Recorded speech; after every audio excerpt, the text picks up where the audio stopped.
Hey everybody, this is Rydo and we're back to another recording of MTG Arena. Today is Monday, October 21st. We're kind of back to streaming early. I did the 5-hour energy drink thing and tried to shift my sleep schedule so I actually wake up closer towards 6 or 7 in the morning instead of waking up at 3 in the morning and then going to sleep around 1 or 2 in the afternoon. I'm thinking I need to put something at the beginning of all my recordings going forward, so feedback and experimentation will be welcome, I imagine. Here, where I just say skip the welcome banter, or I'm thinking maybe a phrase, embrace the banter or skip a few minutes ahead, because in almost every scenario, including this scenario right now, there's always welcome banner. There's always some talk. People almost a very large amount of people on YouTube hate him. I've certainly seen lots of YouTube videos that just won't get into the point either. So I understand it, but it's kind of a natural thing to just get into the motion. So I have right now 19 minutes to play either this, which would be 2,000 gold. There was also something Kriperian talked about, where Kriperian said there was a gameplay mode in this that they did. Maybe it was old. If you got 12 wins, you would win every single card in the game, which certainly would be helpful.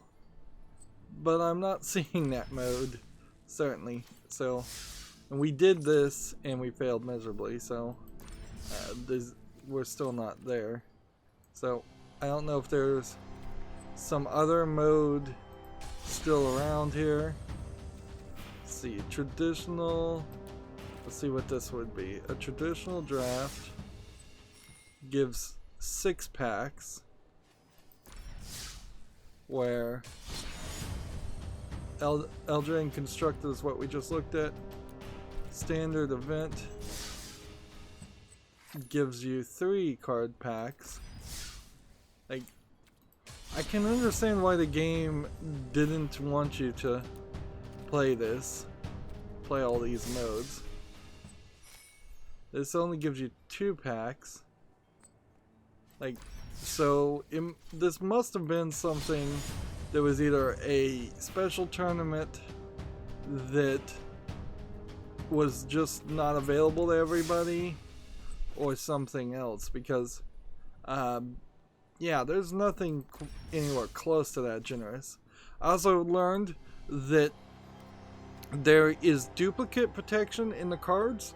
So once you get all the mythic rares and rares that you can hold in your collection, and it does seem like that would be 4 if you can only have 4 mythic rares in your deck, or maybe even only 3. I still have yet to learn these rules or remember these rules for Magic the Gathering.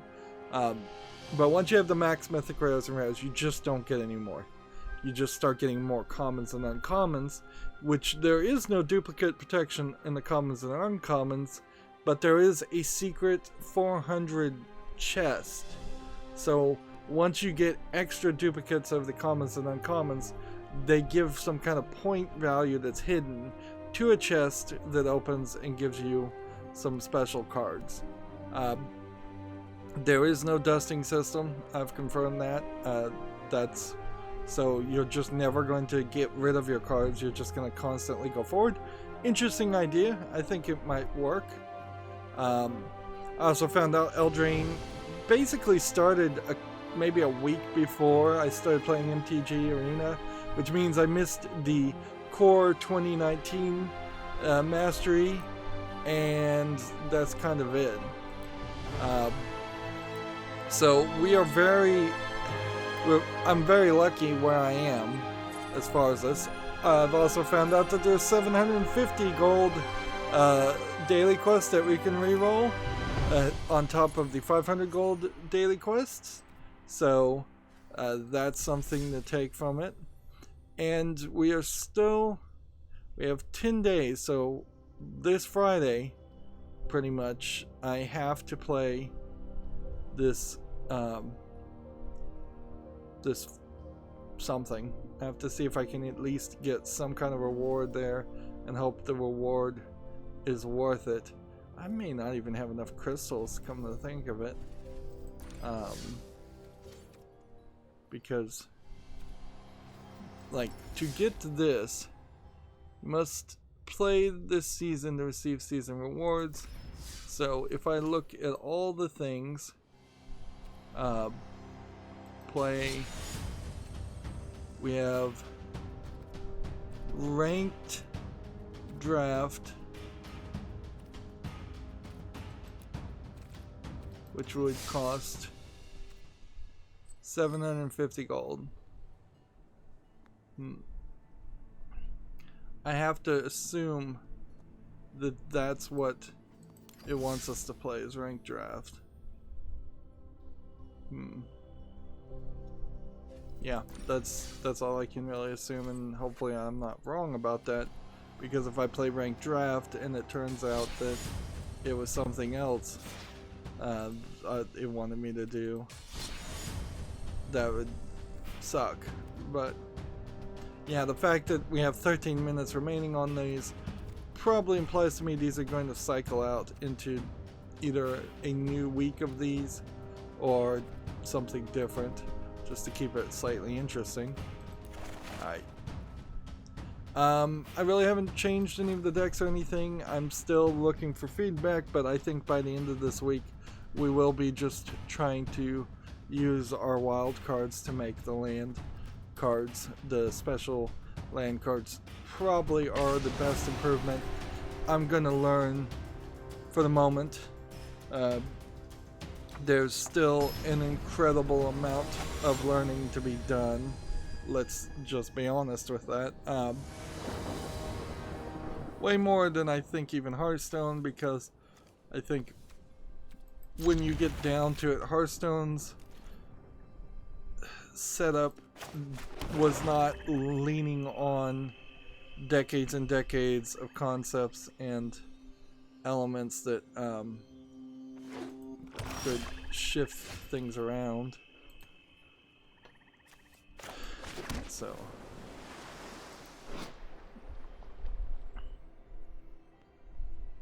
Menace. Let's surveil 2 cards. Let's see. Surveil 1 card. This one's better, because we're gonna need to surveil for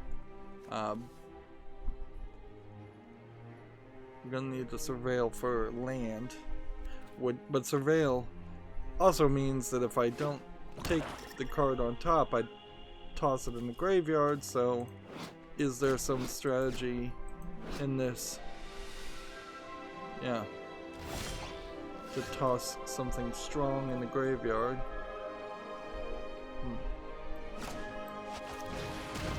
I did, as I'm trying to learn more Magic, I'm kind of learning more of the real world game. So there's apparently this concept called draft trash, that people will do a draft and open like 40 packs, and they're going to fight and use those some of those cards, but then there's a lot of stuff that they're just not even going to keep in their collection, and they just stick it on the side of the table as a kind of give a penny take a penny concept, which could be of some small use to get kids, although questionable whether kids should be playing Magic when it's a little dark in the art.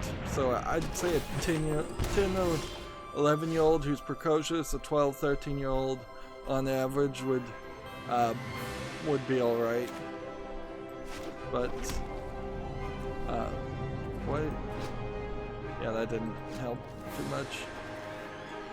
Uh, but there definitely is maybe a small bit of help you could get that way just to build up lands and cheap cards. But inherently, and this was just my experience back in Ice Age days, if you're getting pulled into Magic, and I think it's best described that way, it's because your friends or people who aren't really your friends, take your pick, are trying to pull you in there because there's this constant need for more competition. Magic at the time also had some weird gambling rule where like a random card was up for offer out of your deck just at the beginning. I'm fairly certain they got rid of that rule, but that weird gambling rule in the instructions, or at least in the instructions enough for people to can I not return that to my hand? Alright, well, that sucks.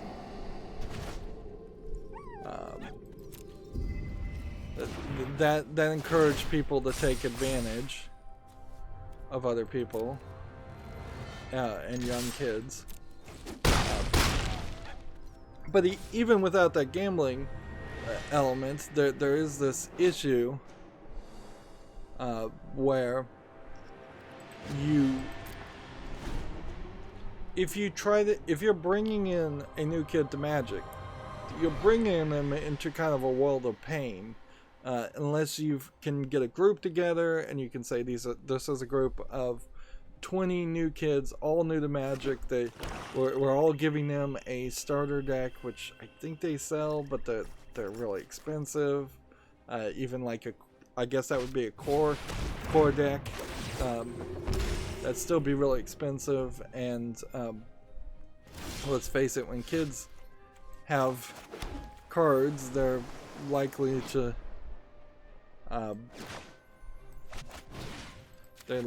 damage those cards and need to replace them a lot faster. So yeah, unless you kind of quarantine kids into their own skill level, there's, I suspect, still a lot of, hey kid, why don't you come and play me? And then I suspect there's probably some slightly higher percentage of immature adults who would take advantage of kids and like rip them off, for lack of a better term, and not rip them off, but like just beat them into the ground. These were issues certainly that were addressed with Pokemon, the trading card game. But if all the kids that got in on day one with the Pokemon trading card game were, I guess we're doing Let It Ride still, were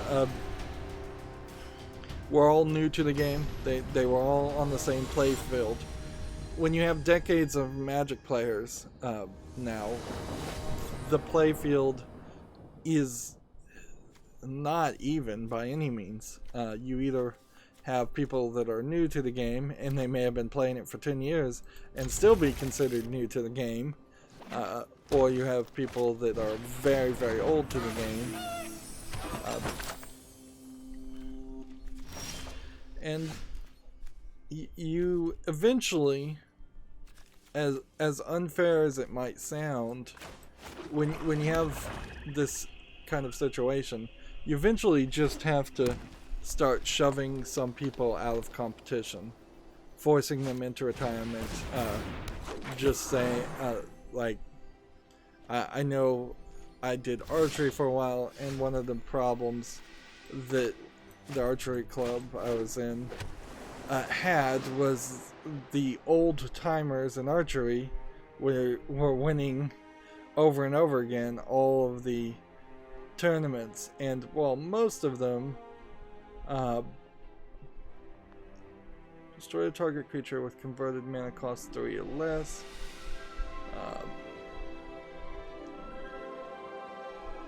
let's see. Choose one.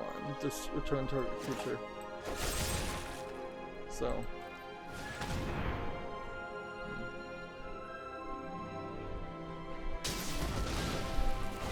So eventually a lot of the old timers in the archer club that I was in just stopped turning in their self-reported score sheets, and they were just like, we don't care to win. We've gotten the trophy, we've gotten the award, we've gotten plenty of them. There's no more glory in it, particularly since it's not like there was a ton of new blood coming into an archery club.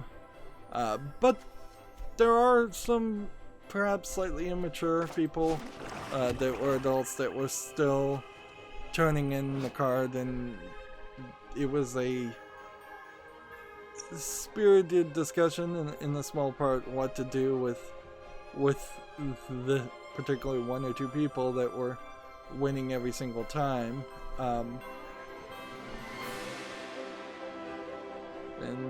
And I think Magic probably should do the same. It's like, if you've ever won a Magic tournament in your life, maybe you're not allowed back in there, but then that would probably ruin the entire Magic the Gathering community. See, I don't know how you would even accomplish that, assuming you have just full control of all the tournaments. You could say, if you've won a local, if you won a local tournament, then you can't compete in local tournaments anymore. You just immediately go to regional, and you compete at that. So maybe you just are grandfathered into all regional tournaments.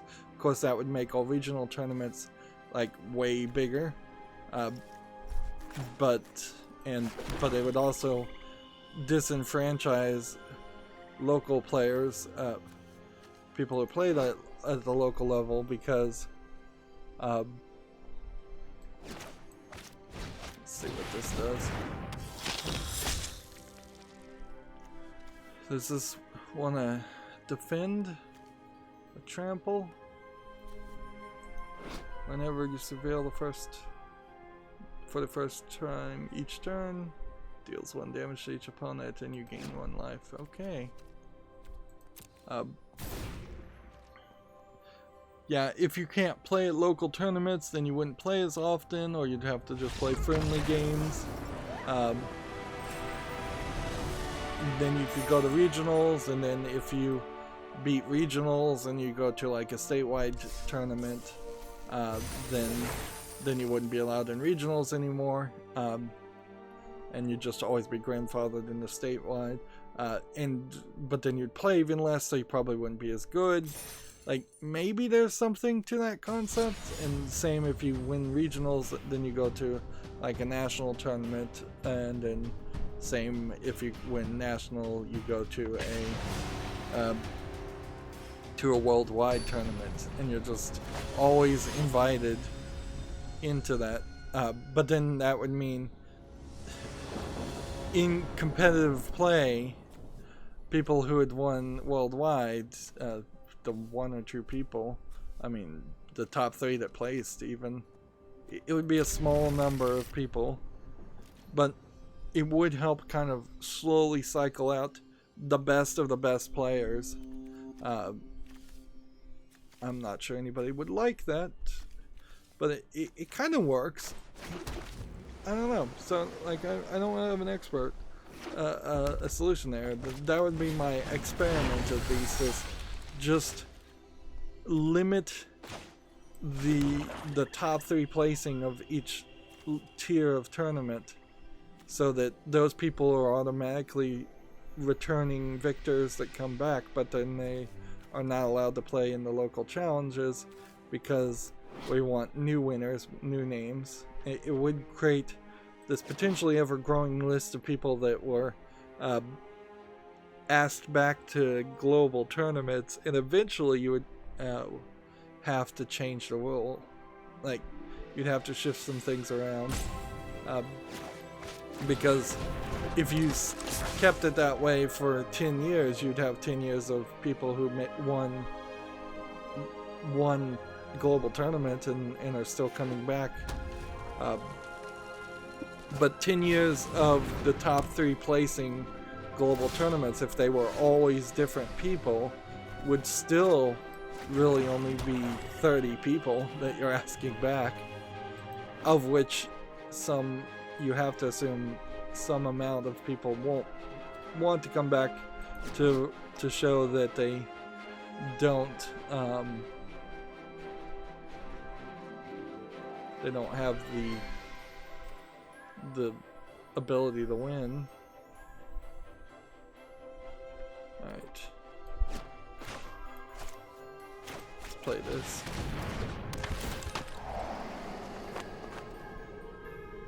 Gonna go ahead and put... No. I'm surveilling everything, but I'm not gonna throw anything in the graveyard. That's pretty much all this is gonna...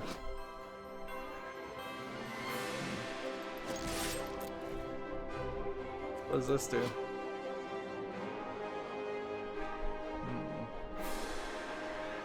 Whenever a creature you control with power of 1 or less attacks, deals 1 damage to the player.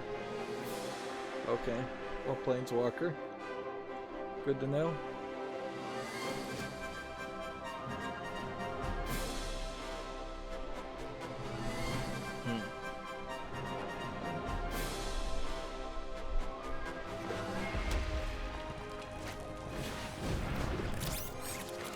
Well, I guess all of that thought process really just boils down to if the money situation in Magic wasn't the way it was, which it is, and that's the first part that has to be addressed before anything else, is that the money situation is just bad for cards.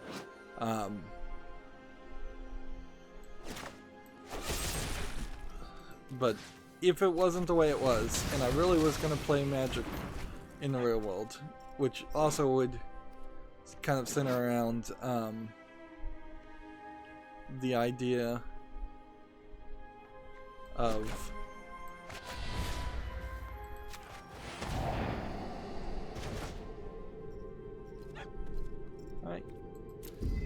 it's going to kind of center around the idea of whether or not you want to,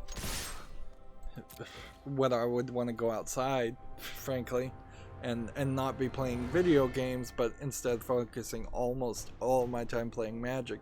Yeah, I think real world Magic players pretty much don't have time to do anything else. And it was interesting to see Kriperian do a sponsored video of playing Magic. I think kind of quickly we'll start seeing Kriperian and other Hearthstone streamers play Magic. I think I followed the river like a good little salmon, and well, salmon swim upstream. Yep. Anyways, like a good fish that swims down current and follows the flow of everybody else.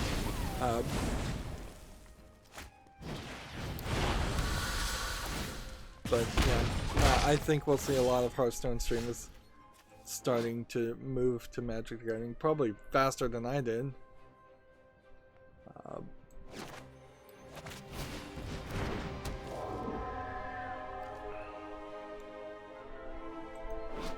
Right, surveil 2 and then draw a card.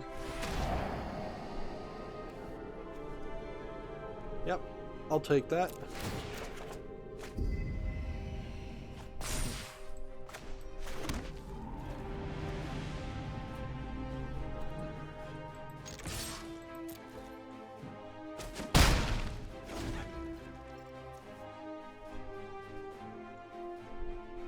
Let's see.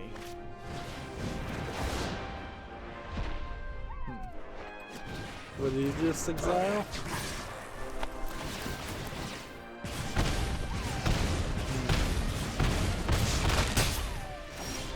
I like the strategy they're playing here.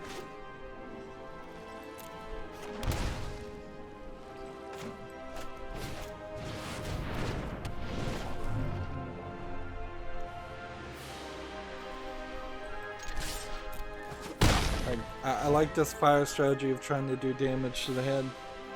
Yeah. Yeah, I really, even though I can play this in the digital format, I clearly see that there's a difference between playing this digitally and playing this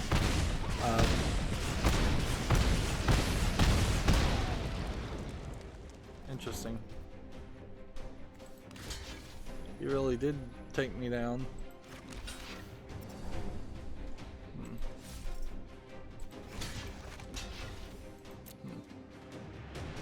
His strategy was to get 2 of these, and it didn't matter. Alright. Good strategy. I'm starting to learn how to play red decks. But yeah.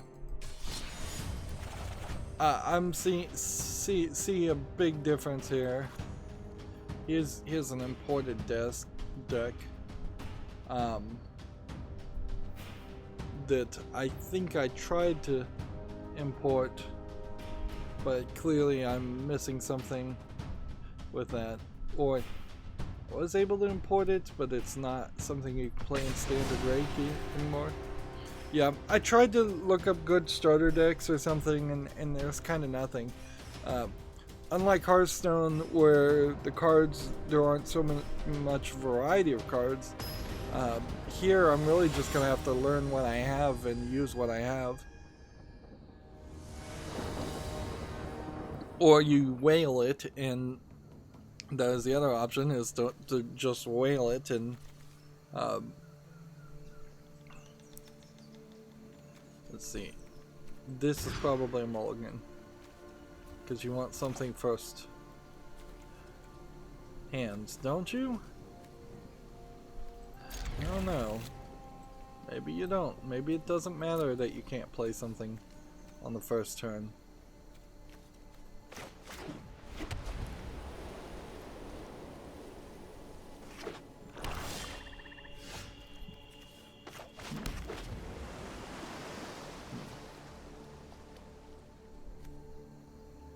Well, I can't play anything on the second turn either.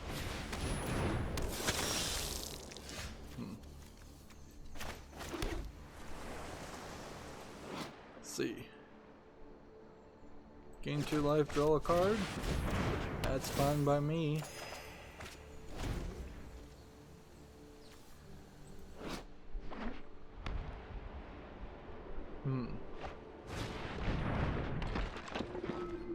Do 5 damage. I can play this.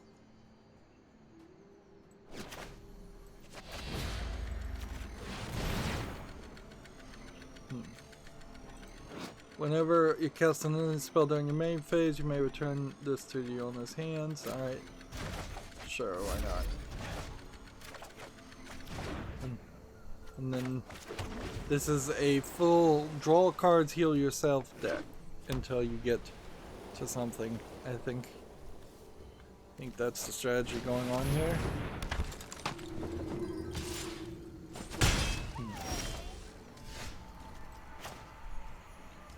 So, if I was to play this and pay 2 health, I think that's probably a mistake. If I was to play this.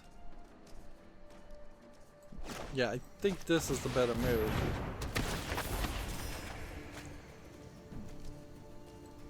Then just enter that field tapped. We do have a decent amount of news today, so we should start talking about that pretty quick. I'm still very much overly focused on learning this game, so it is definitely different than Hearthstone.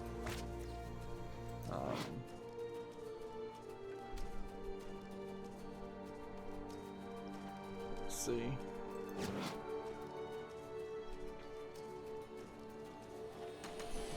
Three 2 versus 4-3. What does this one do?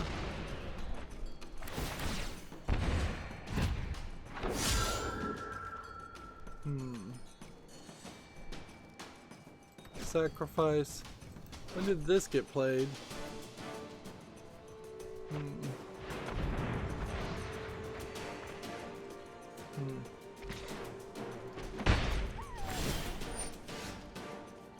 So every character I'm playing right now is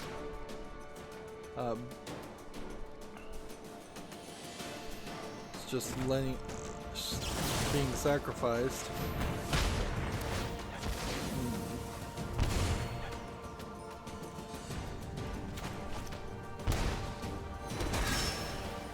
And there I just discarded the card I wanted to play.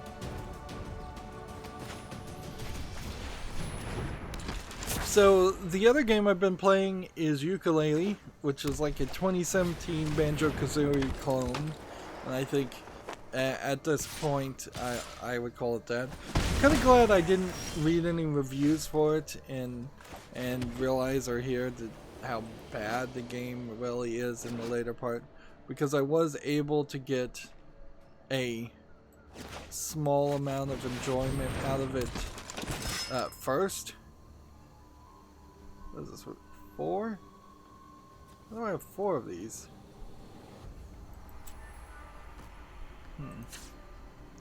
No, I have 4 of these. That makes more sense. Let's see. Tap, gain 2 life.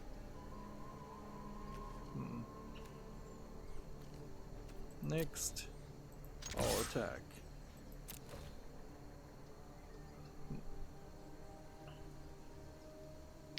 So yeah, Ukulele's first island is kind of a forest. Its first world of 5. It's kind of a forest area. It has this kind of weird concept where you expand the world, which, frankly, you should just probably expand the world in your first bit of opportunity, anyways.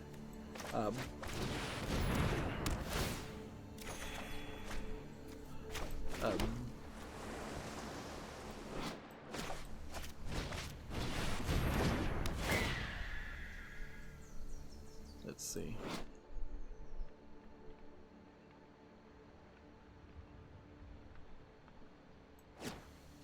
I don't know if that's worth playing. I don't even know if I could play that. It's an interesting idea, but I'm not ready to do it yet.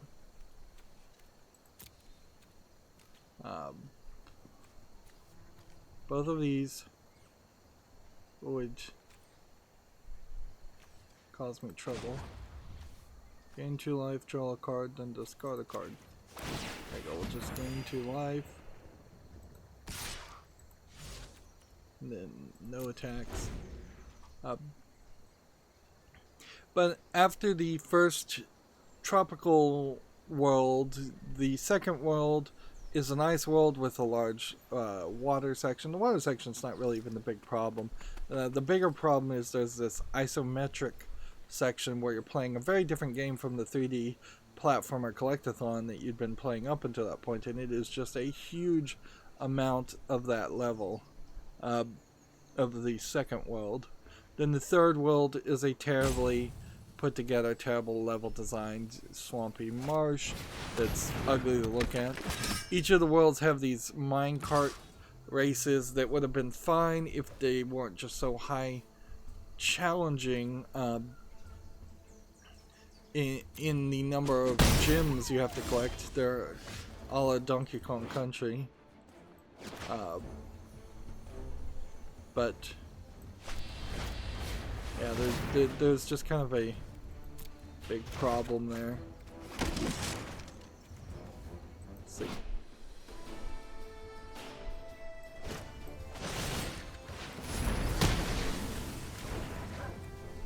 I played that wrong. Didn't realize I was going to be able to play each of the spells. And that's fine. Uh-oh.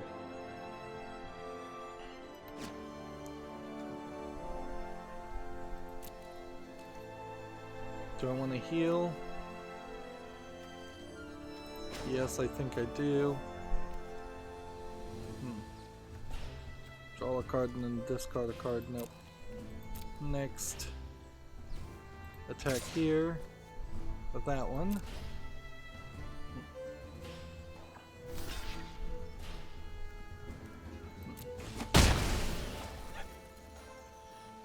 So after the marsh world in Ukulele, then you have, let's see, a casino world that is by far the worst world, because you've been collecting individual things called pages up until that point, and when you get to the casino, you have to collect 10 casino tokens to get each of these individual things. So you go from worlds where there were 25 pages to collect to the casino where you have to instead collect 250 tokens, and it just stretches out the game.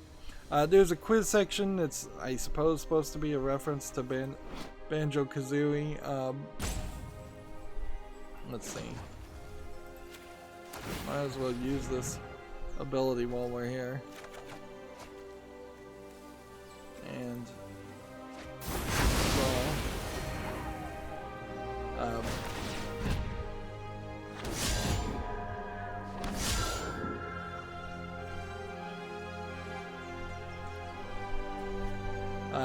so yeah, the casino's awful, to the point that there's a minecart challenge in the casino, but I can't beat the minecart challenge, and the boss fight for that world is hidden behind the minecart challenge.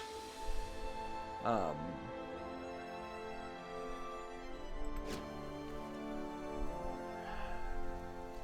can play something here, I guess. I might as well do this.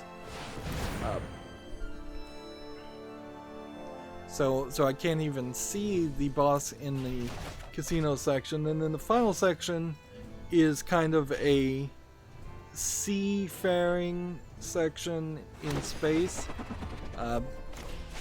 which is just a big open sea that's electrified or something, so you can't touch it. You also can't touch the water in the swamp area, so there's several areas in the game where you're surrounded by a lot of water that is just limiting because it's a platforming game.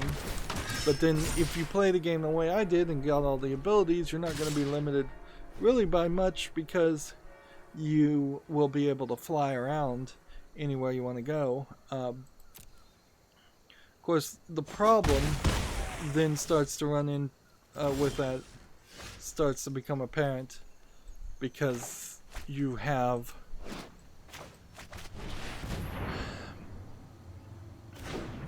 you have this scenario that starts occurring where either you're able to get a collectible fairly easy, or it's some jump through a rings challenge, or slide down a ramp challenge and slide through the rings challenge, or it's some kind of timing challenge, or some other kind of challenge that just has this hard limiter to it that makes it feel incredibly impossible. And Ukulele totally looks like it should be a kid's game, but it totally plays like it's supposed to be this kind of hardcore homage to Banjo-Kazooie. And I'm not really even coming from it from the perspective of Banjo-Kazooie, because I didn't play that game. I'm coming from the perspective of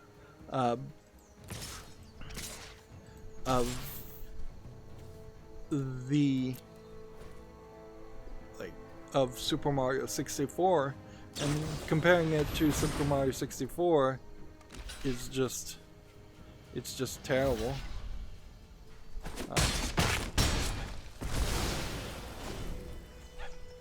It totally does not play anywhere as good.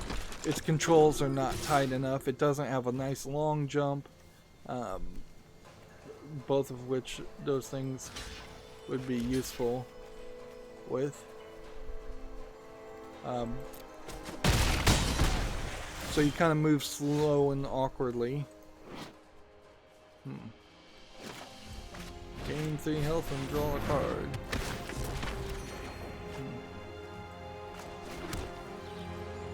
Meanwhile, let's attack with this. And So I've kind of gone through all 5 of the worlds twice now, and I'm wrapping up on the second playthrough of the final world, and then I'm just going to kind of run to the end, because it's a collectathon game in which I know I won't be able to do all the collectathon things. I'm not going to be able to 100% it. I didn't even care to bother to try to do the minecart challenge or the boss fight in the 5th world. It's just I've hit this wall of frustration. Draw 2 cards, gain life, and then take action. I don't know how this challenge is gonna work.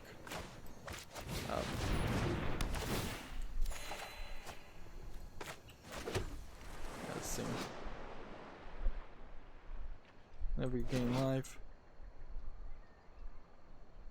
Enchanted creature can't attack and the abilities can't be activated. I guess you put that on that and do this. Meanwhile, do I want to attack or defend? I'm gonna do 1 attack.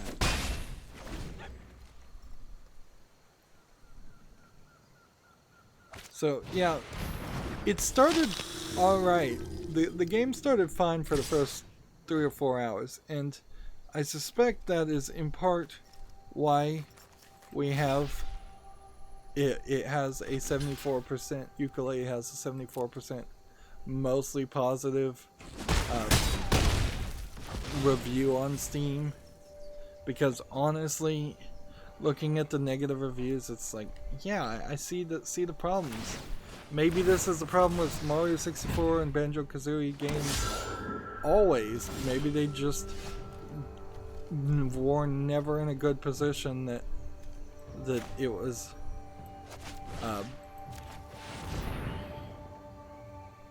maybe they just don't stand up to the test of time. Let's see. Do I want to defend? I mean, I can attack with that, but that's kind of it.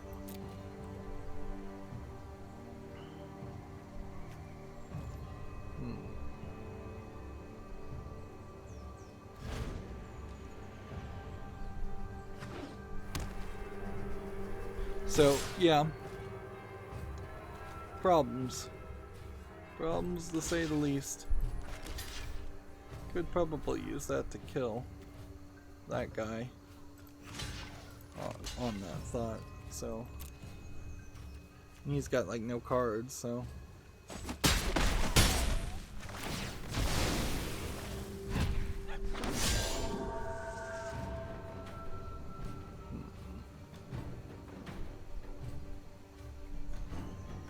If I can't get some major healing here.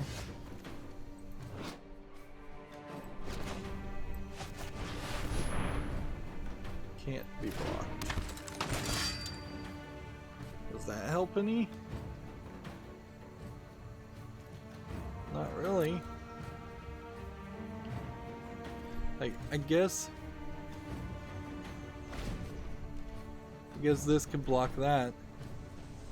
And this could block one of those. But all he needs is like one spell.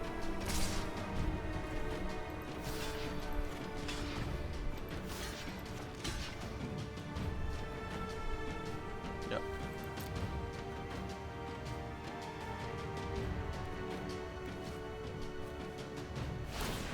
So yeah, a lot of the negative reviews suggest just going and playing a Hat in Time, and I'll have to look and see if I ever got around to buying a Hat in Time, because that would be the thing that I would want to see done. Okay. Play this here. Return that character. Bring this back. Resolve. Like, why is it even asking him to resolve? He's got no cards.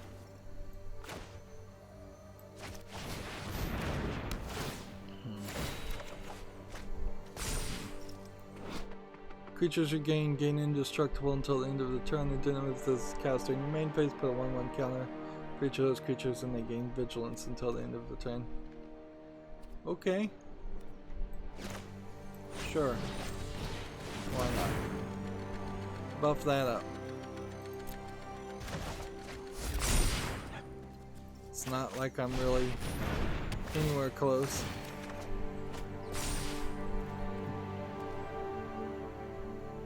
Indestructible and vigilance to smash for 8. I really did come out of nowhere.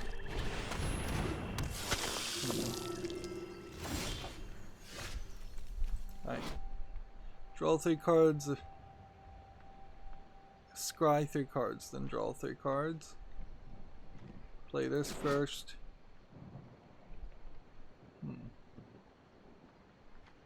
Exile target non-land. Alright, here we'll do this.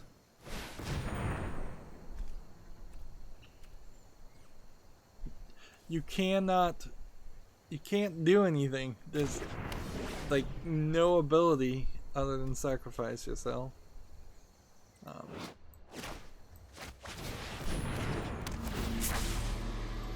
Exile that. And play that. And take that action. Return that to the field. Let's see, we want that on top. I don't think I want that. And yeah, we'll do that. Play that. And play that. Hence now, I think we've got a victory. Since he would have to draw like the perfect card. Deal 6 damage type card.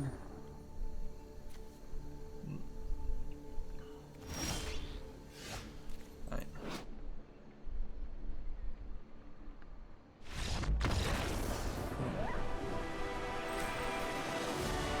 So that they even gave up. Yeah, so I'm gonna have to double check and see if I have a Hat in Time. If I don't, that'd be a nice game. That would be a nice game to have if anybody wants to gift it to me. And I believe there's DLC on it too, so I wouldn't want to cover it without the DLC.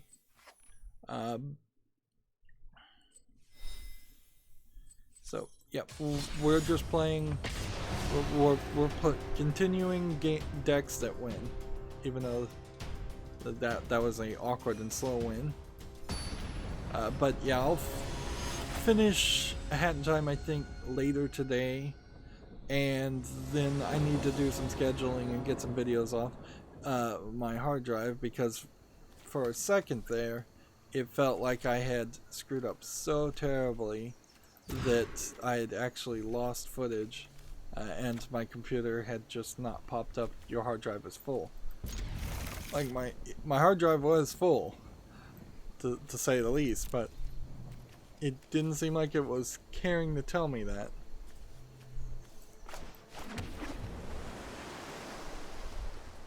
So I don't know what's happening there. There was something that was announced about OBS. Adjusting how it would report when you're out of hard drive space, but that really shouldn't have done anything to tell the Windows operating system to say that I was out of hard drive space, and I was completely out. So I don't know if I changed some setting or what. That might be the case. Well, play.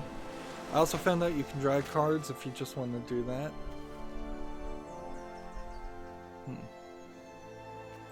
Lifelink.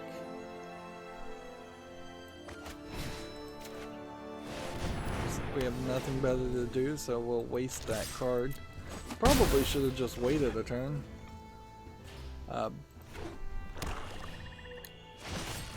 So yeah, we've got plenty of games to talk about. There's not a lot of news. I did have to mute Magic the Gathering Esports in a weird way. Even though I had already unfollowed them, there was so many Magic the Gathering Arena and Magic Online retweets of Magic Esports during this weekend, probably because there was a big tournament going on, which is not a aspect I want to get into, and get, like, I don't have time to watch people playing esports tournaments, if anything.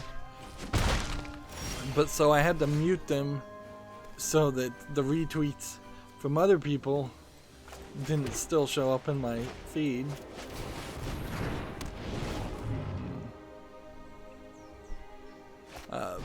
But otherwise, it seems like whatever that Columbus Day weekend that was stopping games from coming out on Steam has been completely fixed.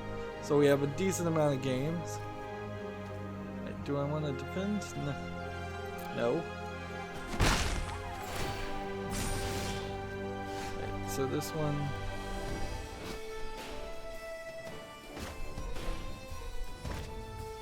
Do this. And then enter the field tapped.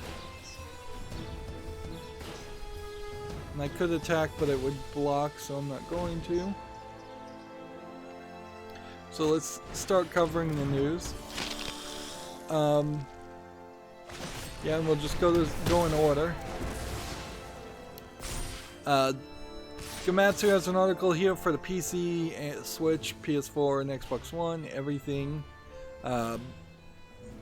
Vampire the Masquerade Courtiers of New York launches December 4th on PC. Quarter 1 for Switch, PS4, Xbox One versions are in talks. This, I don't believe, is the Vampires Bloodlines game, which we certainly are having a collection of Vampires games. Let's see. This guy is going to be a problem always, so let's just get rid of him.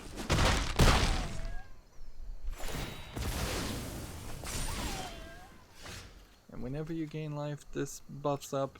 Had I not wasted this on that card. 5 damage instead to target tapped creature. This one does have vigilance, so I can just attack.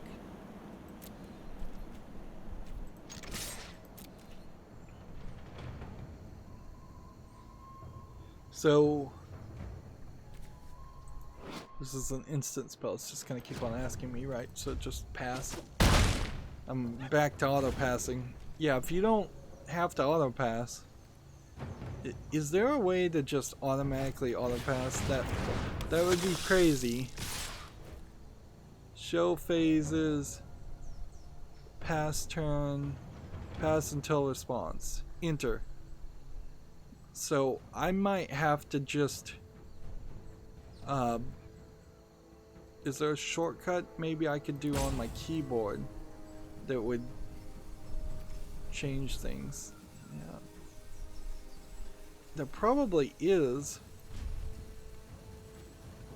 something I could do there, but not really sure what it would be. Yeah, I think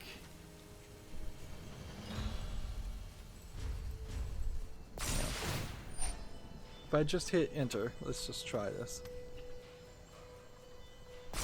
All it does is toggle the auto pass button, but it would stop me from having to go over here. And this auto pass button doesn't seem like it always works. Now, is there something I want to do that would help kill some of these guys.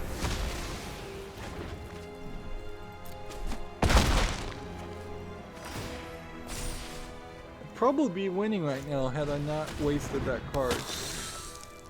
And I'm not sure I learned anything by wasting that card.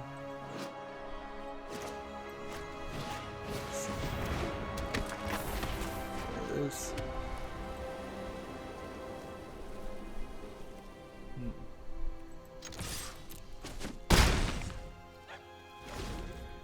Alright. Well, so yeah, Vampire the Masquerade Queries might be a good game. It looks like it's a narrative adventure game from the description. Is there a video or anything here? No. So this is kind of just an interview. Let's see, let's go over to its Steam page and see what this looks like. A lot of fluff here in this trailer, not showing anything.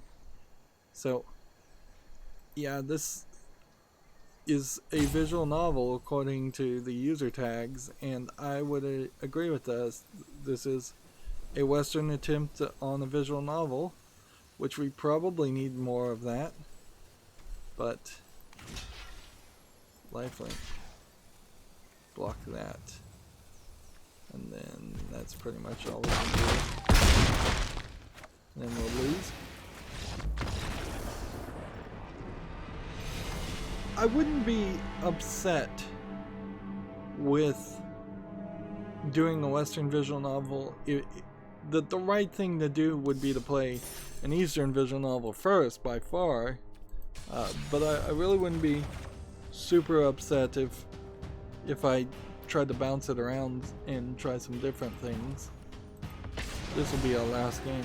One thing to look here, though, is either this date is backwards, which when you go 04.12.2019 probably is an indicator that they put the date backwards, or this is a severely late game because it was supposed to be in the 4th month.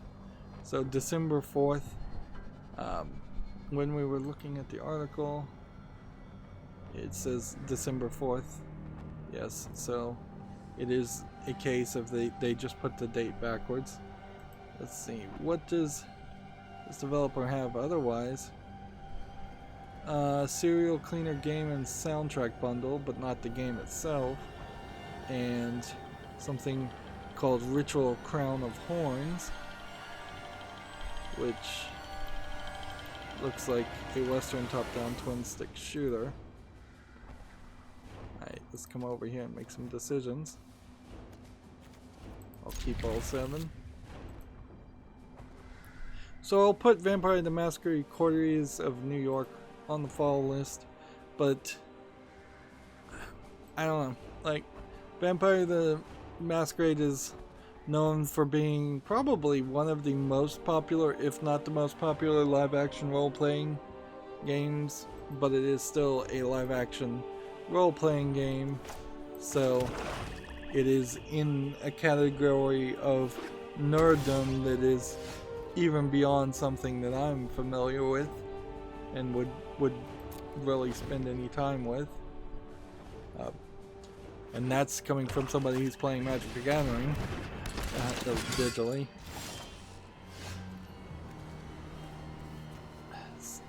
I'm gonna have to discard a card.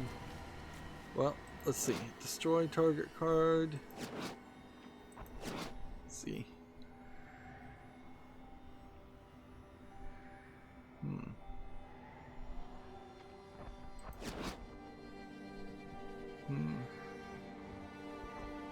I guess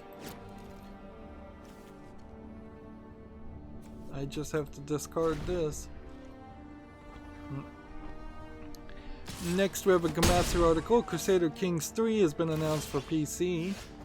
So here you have a snake crawling on a baby as the picture, and I don't believe they have, oh, they do have a video.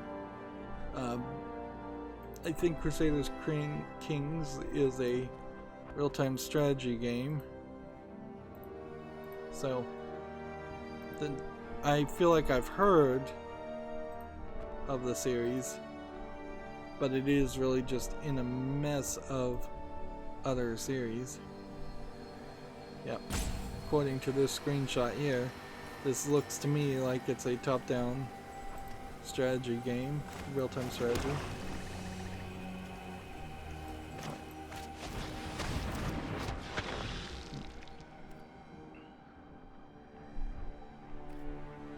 So, if you know the Crusader King series, that's probably pretty interesting. It feels like we're getting some niche announcements, and I don't know if that's because there was specifically a niche event that occurred or what. Just play this first.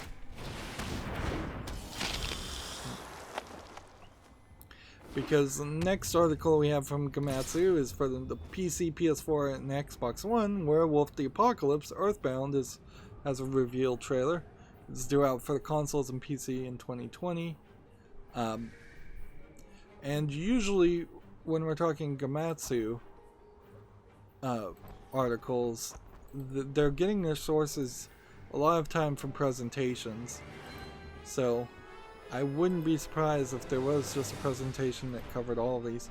All of these would be something you would announce at a Penny Arcade Expo or something like that. So maybe there was another PAX that I just don't recognize.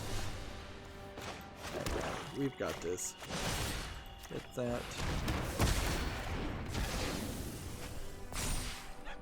And then attack.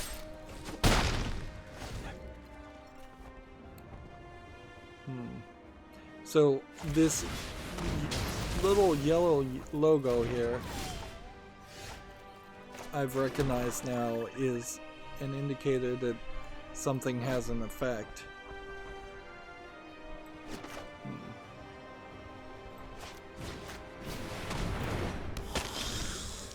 I don't know why I played that, but whatever. I guess just in case I want to cast a spell. What was that? Wrinkle Master of Pranks. Each player discards a card, each player loses 1 life. Each player sacrifices a creature. So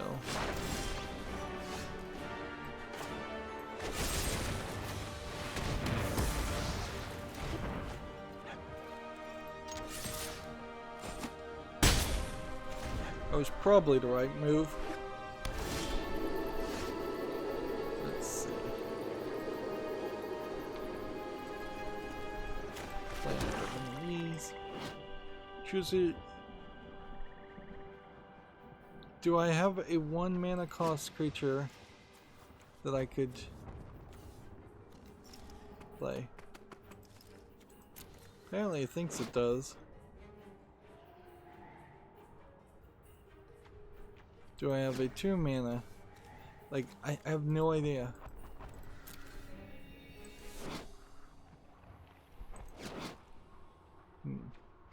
So a 1, 2, and 3 is what we'll be looking for.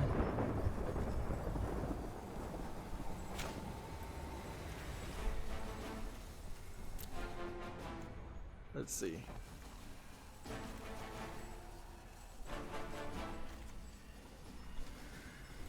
Decline to cast a spell from our graveyard because I don't have any reason to destroy a card.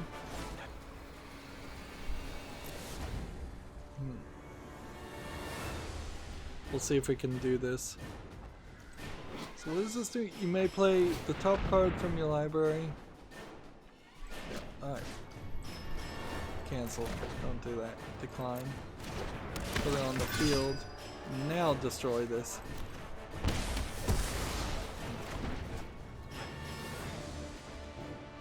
So I'm just straight up playing cards off the top of my deck. Let's do this.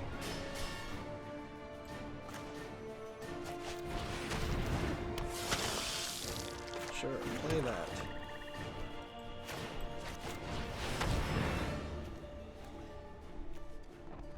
So this, choose. Done. Nice. I'm not sure how that worked. I guess this is a 1 converted mana cost, and this is a 3 converted mana cost. So you get a 1, 2, and a 3. No connection to any of the others. And then here we've got a planeswalker with 5 abilities.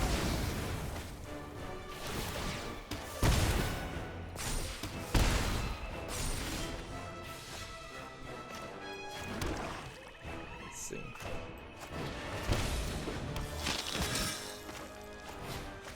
This is wonderful. This is so awesome. You can just do whatever you want. Let's see.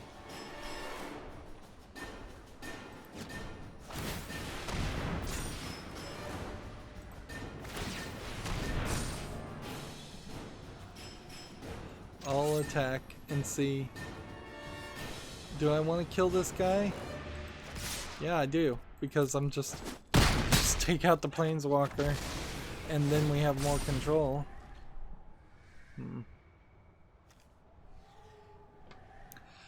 Moving on, we have a Komatsu article here for the PS4 and Switch. Root film has been announced. The Kadokawa Games Mystery Adventure follow-up to Root Letter.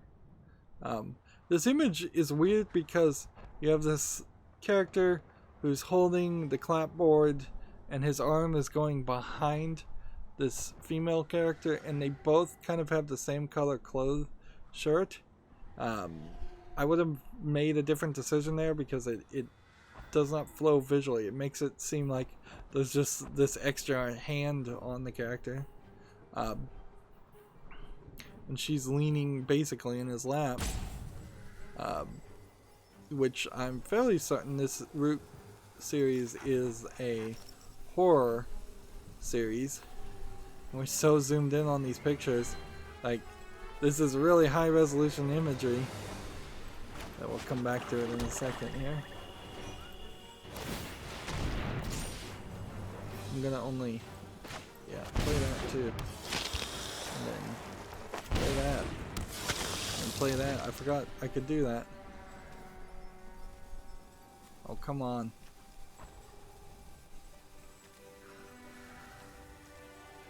Yeah, I could just keep on playing my deck. Now, the one thing I guess to realize here is that I assume he's conceding. Network error. Come on. I deserve the win here. There was some network trouble because of storms last night. I would hope that that doesn't become a problem. Because if I can't really play, then that's a problem, certainly. I hope. Come on. Just auto pass. Like, I can't really auto pass. I still feel like Magic the Gathering Arena does seem to have some problems with connectivity. Hearthstone never had those problems, and I was glad for that, but of course Hearthstone has its own problems, and Activision Blizzard has its own problems, and we'll have to talk about that more. It seems like it's been 3 weeks now. Just you can't quit this game without conceding. So let's just talk here. More images, super zoomed in images of characters. I believe the Root Letter series is a Korean company game. This animation style is a little bit different. It's definitely not embracing the Moe style that was popular and has been popular for a while. Maybe there's finally been some movement away from that. So we have like a video here. We'll skip around. What's funny is I still get like copyright claims for the same Lego Batman coverage over and over again, like on an annual basis. I've stopped caring about it at all. Yeah, that video didn't show anything. But yeah, the Root Letter series, I'm fairly certain was a horror series, but every bit I'm seeing right now actually does not give any indication that it's horror. But I do think it was a well enough received series that I would want to cover it some more. Next, for the PS4 and Switch, we have Love R Kiss announced, an enhanced version of Love R, now with a teacher love interest. This also is from Kodakawa Games, so almost certainly Kodakawa Games had a presentation of 2 or 3 things. So yeah, again, different art style. Not really the super short moe art style that was popular once. And some of that probably has to do with censorship reasons. We may just start to see a lot more things where the characters are drawn to a more appropriate height and a more appropriate age, or a more accurate height or more accurate age.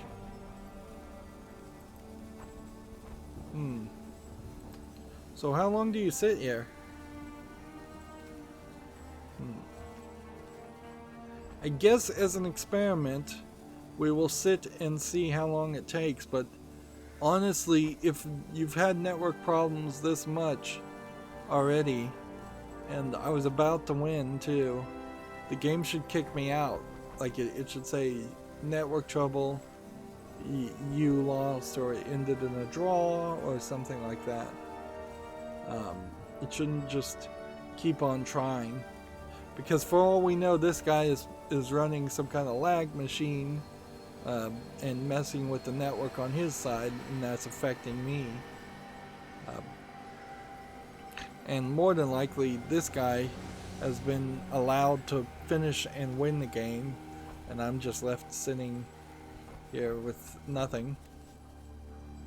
Next we have a game on here, Tsukai Furushita Kotoba ya Yuta wo MV. This is like a VR music video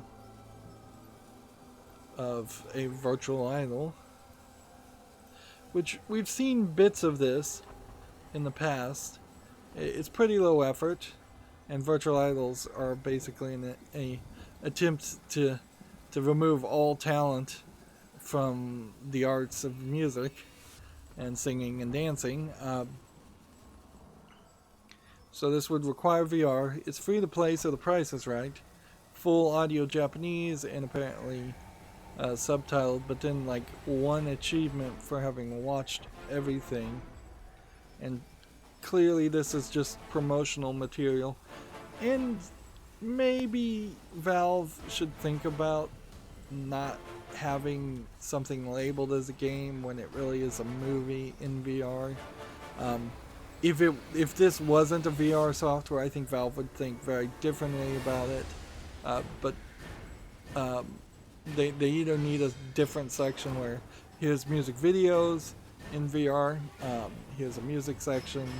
They did change some things with how music soundtracks work. So if it was classified right and not just showing up basically like it's a game, that'd be better. I think there's a great argument to say that something that is a music video shouldn't be allowed to give you achievements because you're just passively watching it. It seems almost with 100% certainty there's no actual gameplay in this. And yeah, as a video game critic, there's certainly no way for me to criticize a music video other than by the sounds of it. YouTube would hate that because of copyright, and there really wouldn't be a good solution out there. Speaking of solutions, I think we have to take a solution here. That is an unreasonable amount of time that this has lasted, and I can't concede, and I can't quit the game.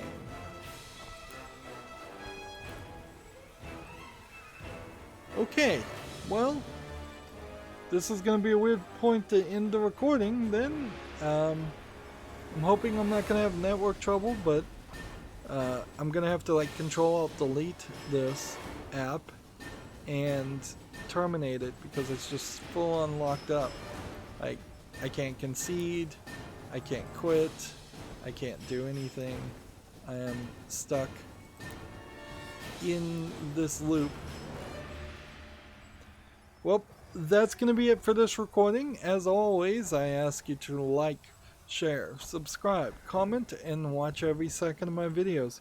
If you want a friend or follow me on any social media sites, there's a whole bunch of links down below in the description box. And if you want to support me even further, there's a link to Patreon, or you can friend me on Steam and gift me a game off my wish list. Thank you for watching. Have a good evening.